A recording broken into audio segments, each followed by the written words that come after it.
The Google Pixel 4 and the Pixel 4 XL are finally official after all the leaks, and just as you expected, they're all about pushing the boundaries in photography.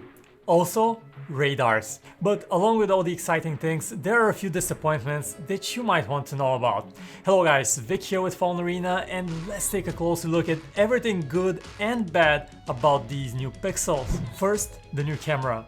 There are 4 major new changes. Night sight is now better, and by better we mean it's so good that you can now take photos of the Milky Way on your phone.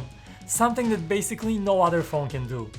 Second, it uses AI to get the white balance right in challenging conditions when even a professional DSLR would have trouble. Third, it now features an even better super res zoom features, which allows you to zoom in further, and portraits are better, especially when your subject has crazy hair waving around or you're taking a picture of a pet. And last but not least, you have this super cool Live HDR Plus viewfinder with dual exposure controls. So you basically have something like Photoshop-like image editing tools built in the camera app. Second, we love that this is the first Pixel phone with a 90Hz screen. The higher refresh rate gives you an unmatched sense of speed and interface, and in places where you don't need that high refresh rate, it will be turned off to help save battery power, and it's also an OLED screen with excellent colors. Third, the Pixel 4 is the phone with the fastest secure face unlock system out there.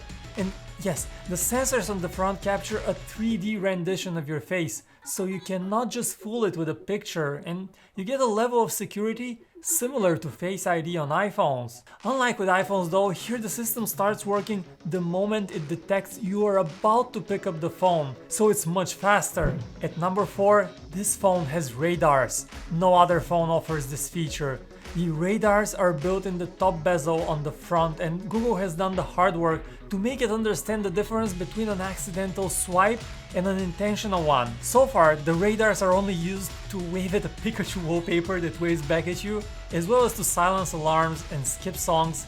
So we would not call it a game changer, but it's certainly a very cool gimmick. Number 5, the Google Assistant can now basically answer your requests instantly and is integrated deeply in Android and in apps.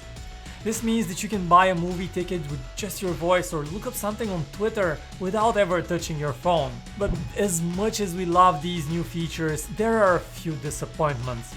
First and foremost, the Pixel 4 and Pixel 4 XL both come with much smaller batteries than all of their rivals. We have not tested the phones yet, but this doesn't bode well for battery life.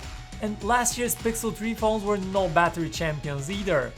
As much as we like new technology, just give us a slightly bigger phone with a good battery life, Google. Second, the base Pixel 4 model has just 64 gigs of onboard storage, which is just not enough for a powerful camera phone that you're supposed to snap thousands of pictures with. And the other option is 128 gigs for $100 more, a hefty price to charge for a modest jump in storage. At this point in time, Google is charging you more for extra storage than Apple. Third, Google seems to have done nothing for those who want to shoot better video on their phone.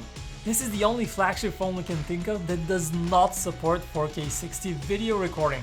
And no wonder, with just 64 gigs of storage on board, 4K 60 would empty that storage bank even quicker. Our next gripe with the Pixel 4 is that it doesn't have an ultra-wide camera, which can be super useful in tight spaces and for certain landscape shots. The funny thing is Google admits it did not include it and just says, nope, we don't think that's important, so you're not getting it. Just include it next year, Google, thanks. The fifth and most anticipated one in this list of disappointments is the lack of a headphone jack and expandable storage. And we get it, most new flagship phones don't have it, but both those things are nice little conveniences for some users, which are still missed. And that's our quick summary of the Google Pixel 4 series. A phone with a camera that you will crave and a battery life that you will most likely hate.